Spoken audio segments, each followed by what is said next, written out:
This is Tom Dillon, the Lifetime Liberal, and today is Sunday, November 7th, 2021. The title of this rant is, Will the Infrastructure Bill end or start a Democratic resurgence in 2022? Great victory for the Democrats. An infrastructure bill finally passed. A lot of compromising had to be made, but still a tremendous victory. Because remember, in sports, a win is a win, regardless of how you win, whether it's a blowout or whether it's by 1 point or however it's decided. It's bold, and it is a sign that the United States wants to take a leadership role, not only in the world, but in advancing their own country.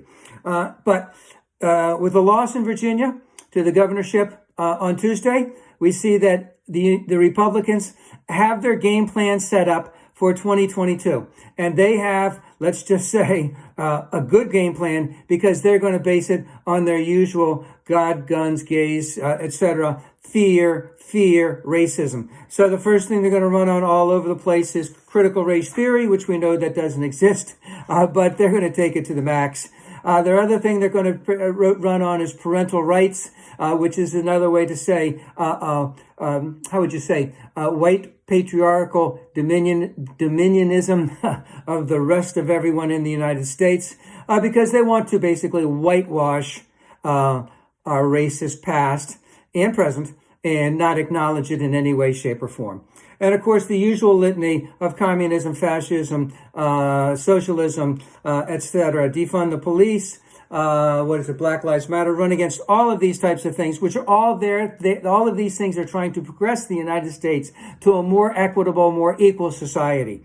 And, nothing can personify what happened on Tuesday, whereas Terry McAuliffe, the Democratic gubernatorial candidate, conceded.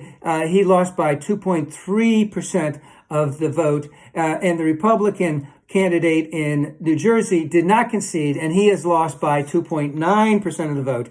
And that only goes to show that, again, the big lie is still personified. That is the biggest thing that they're going to run on.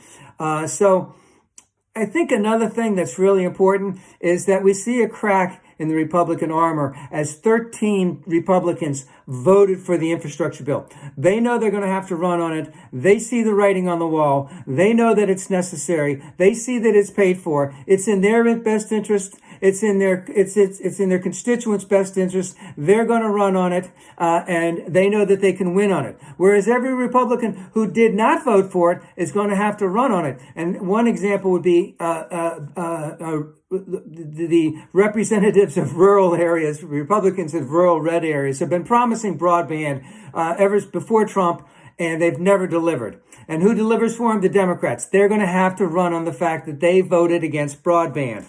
So all of this is shaping up, but then we have the Democrats who have to run on something else.